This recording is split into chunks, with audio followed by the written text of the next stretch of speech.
The Vice Chairman is recognized. Thank you, Mr. Chair. Magandang umaga po sa ating lahat. Today, this Blue Ribbon Committee convenes to confront a matter that strikes at the very core of public trust and governance. The misuse and abuse of the Bureau of Internal Revenue's letter of authority and mission orders. Instruments that by law should protect the integrity of our tax system, but which have reportedly become tools for harassment, coercion, and worse, extortion. For years, small and big businesses mula po sa maliliit na family convenience store hanggang sa malalaking korporasyon have raised serious concerns recently. Many claim that they were subjected not to fair tax assessment, but to pressure, intimidation,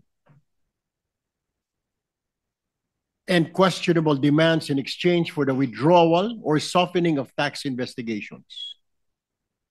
Kahit po ang mga international companies, hindi na ninyo pinatawad, pinatos na ninyo.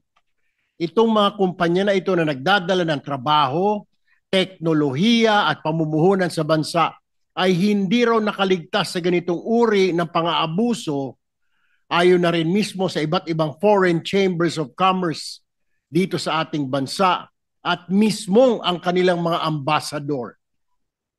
Let me be clear. The purpose of the letter of authority and mission order is to ensure that taxes owed to the government are collected properly, transparently, and lawfully. Hindi ito dapat gamitin bilang sandata ng pananakot o instrumento ng korupsyon. Unfortunately, only 2% of the total tax collected by the BIR from the business sector came from LOAs or mission orders. The 98%, ladies and gentlemen, from voluntary tax payments by the businesses. So ibig sabihin, Mr. Chair, 2% lamang ang pumapasok sa kaban ng bayan sa total tax collection. Yung the rest, 98% voluntary. So where did the rest of the collection go from these instruments? E di po sa bulsa ng mga examiner, RDOs, at regional directors. Ganito po yung modus, Mr. Chair. 25% lang ng koleksyon kasi napupunta sa gobyerno yung may resibo. 75% goes straight to their pockets. If these complaints are true, then we are looking at systematic abuse that harms not only individual taxpayers, but also the nation's business climate and international reputation. Kapag nawalan po ng tiwala ang negosyo, local man o foreign, nawawala rin po ang trabaho, nawawala ang kita at oportunidad para sa ating mga kababayan. Today, this committee will seek the truth, Mr. Chair. We will examine how LOAs and mission orders have been issued, enforced, and allegedly exploited. We will ask hard questions. We will demand clear answers. And we will hold accountable anyone who has betrayed their sworn duty to serve with integrity. Our goal here is simple: to restore trust, protect our taxpayers, and ensure that public power is never, ever again used for private gain. Maraming salamat po. That's all, Mr. Chair. Thank you, Mr. Vice Chairman Tulfo. Thank you, Senator JB, you're recognized. Thank you, Mr. Chairman. To our Senate President, of course, our colleague Senator Tulfo. Blessed good morning. The very instrument meant to ensure lawful tax compliance is being weaponized for corruption and extortion. Sinimulan po natin buksan ang issue ng pang-aabuso ng ilang kawani ng BIR sa pamamagitan ng issuance ng Letter of Authority o LOA noong Department of Finance briefing para sa 2026 budget. Inulit ko ito sa plenary interpellation ng budget at lumabas na pati pala sa iba pang nating mga kasamahan na senador, marami na rin pong sumbong sa kanila. Lalo na ang mga ambassador at mga miyembro ng American European Chambers ang may umangal na laban sa mga LOA ng BIR at nakakahiya na talaga po tayo. Alam natin na ang mahalagang papel na ginagampanan ng BIR sa pagpopondo ng mga programa ng gobyerno. Ngunit base sa mga impormasyon natin, tila na agrabyado ang gobyerno dahil pinagkakitaan din ang tax collection. May mga lumapit po sa ating tanggapan at may kanya-kanyang sumbong, ngunit ang malinaw ay ito. Mayroong umiiral na mga modo sa BIR na nakumpirma natin dahil sa mga nakuha nating mga impormasyon. Ito po ang mga sumusunod. Stories ang letters of authority, ang multiple LOAs. Ang una pong modus base sa mga report sa atin ay ang pag-issue ng multiple LOAs within a taxable year or succeeding taxable years. Naranasan daw po ito ng mga taxpayer mula sa Quezon City na Jurisdiction and Revenue Region number 7A kung saan sa loob ng 6 na buwan, 4 na LOA ang inisyu sa kanya. Ikinwento na rin po ng isang sender na 4 na beses na siyang nagkaroon ng LOA mula sa BIR Lawag, tig-2 para sa kanilang mini grocery at kainan. Isa lang siyang pangkaraniwang negosyante na nagsusumikap para sa pamilya at sa 3 nilang anak. Utang sa bangko ang kanilang pinambayad sa BIR. Ang isa pa ay bloated or unsupported assessment, Mr. Chair. Bukod po sa multiple LOAs, mayroon din pong lumalabas sa mga report sa atin tungkol sa bloated na halaga ng tax assessment na walang basihan. Ang report po sa atin ay nag-offer, halimbawa ang BIR examiner sa City of Manila, na isettle ang LOA sa halagang 400,000 all-in dahil hindi sila pumapayag sa hinihinging lagay, naglabas ang examiner ng assessment na umabot ng 13 milyon o 13 million pesos. At nakakapagtaka raw dito dahil ang gross sales lang ang nagnegosyo ay 12 million pesos. Hindi pa nababawas sa expenses pero mas malaki pa ang assessment kaysa mismong kinita. Wala ring sapat na suporta o basehang dokumento ang pinapakitang computation. Isang negosyante rin, Mr. Chairman, ang nag-report ng kanyang naranasan kung saan ang original assessment amount niya na umabot ng milyon ng halaga ay na-negotiate niya na bumaba hanggang 500 hanggang 800,000 na lamang. Sa halagang ito, 100,000 lamang ang may resibo at ang balanse ay sa bulsa na napupunta. Ang problema raw, taon-taon na siyang may LOA dahil pumapayag siya sa settlement na lamang. Naging cycle na po tuloy ang extortion.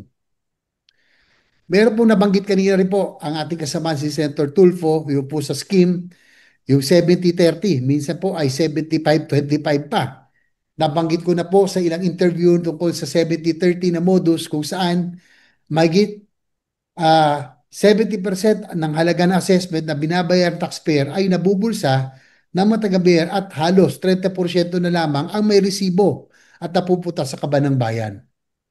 May report din po sa atin sa negotiation pa lamang ay nakaset na ang compromise amount kung saan 20% to 30% lamang ang para sa gobyerno at ang remaining portion ay paghahatian na ng examiners, supervisors at higher-ups kung gaano kataas umabot ang kickback. Yan po ang dapat nating alamin. Ang isa pa ho ay extortion in the guise of compromise. Naranasan na isang korporasyon sa Bulacan ang modus na extortion in the guise of compromise. Sa impormasyon na nakarating sa amin, ang tax examiner ang mismong nag-aalok ng mas mababang halaga para sa 30 milyon na deficiency na inoffer na 1.2 million na lamang at 800,000 for the boys at 400,000 ang nasa resibo. Mas malaki po ang kickback kaysa sa resibo. Sa isang report natin, lantaran na tinatanong isang examiner kung magkano ang budget. Malaki o maliit ang isang negosyo, target ka ng BIR at pareho po mga kwento ng mga business owners na ito. Nagagamit ang LOA sa harassment, coercion at pilit na negosasyon. Ang negotiation ay hindi upang ma-resolve ang tax deficiency, kundi ito ay upang masigurado ang halaga na mapunta sa kanila. Sa halip na tulungan natin ang ating mga kababayan na lumago ang negosyo, ginigipit pa ang pinagkakakitaan. Takot din po ang ating mga kababayan na magsumbong sa BIR offices dahil sa pangamba na mas lalo sila pag-iinitan at gipitin. Mr. Chairman, sabi nga po nag-email sa akin ng kanyang LOA experience ay dalawang klase daw ang tax natin ayon sa BIR. Ang unang klase, magkano sa BIR, at ang pangalawa naman, magkano ang sa amin. Nakakalungkot po na mula sa isang malaking ahensya gaya ng DPWH hanggang sa isang bureau katulad ng BIR, kanya-kanyang scheme, modus at kanya-kanyang scam na ang ating mga kababayan. Nagsimula sa floodgates, ngayon naman po ay lowa naman po. Mr. Chairman, we have to stop this culture of corruption that is now plaguing this country. Mr. Chair, maasa po ako na magiging ng committee na ito upang matigil na itong ganitong pang-aabuso sa ating mga kababayan. Makikinig po tayo at maghahanap ng mga kasagutan at solusyon. Maraming salamat po, Mr. Chair. Thank you, Senator JB. Point of clarification lang, are all or some of these narrations in affidavit forms? On Mr. Chair, affidavits? most of them are sa mga emails that were sent to my office. We will be submitting the same to the committee. Kasi alam nyo naman, you and I know na dalawa yung aspects ng mandate ng Blue Ribbon, di ba? Inquiry in aid of legislation, yung sa accountability of public officers, and investigation. The other aspect could lead us to filing criminal complaints, no? Administrative and criminal complaints against those who may be held accountable for their action. So kaya ako tinanong kung naka-affidavit form or if at all, kung mako-convert natin into affidavit or sworn statements yung mga narrations. Kasi these are damning narrations, di ba? Or experiences. Yes, we will do our best, Mr. Chair. As you all know, lahat naman ng tao, mostly businesses are afraid. Takot talaga sa BIR. Lahat naman tayo, kahit takot sa BIR eh. So we will do our best that we will be able to submit some in affidavit form, Mr. Chair. Para magkaroon lang para maging admissible lang. Same thing with this some other time. representation. Yes, Same thing with this representation, Mr. Chair. We will ask these people because they just sent emails. Some of them are like cooperatives. We will communicate with them to send us affidavits, Mr. Chair. So or we may invite them, para dito I sila don't think mag-testify. they will be interested in coming over, Mr. Chair, because sabi nga po ni Senator JB, kinakatakutan po ang BIR. Mas takot pa po ang mga negosyante sa BIR kaysa sa mga NBI, police. Makakita lang po ng BIR, nagsasara na po agad ng tindahan, ng bahay. How much more pupunta dito face-to-face, tuturo itong mga ito. So, I don't think, Mr. Chair, they'll probably submit an affidavit, Mr. Chair. Yeah, for the information of the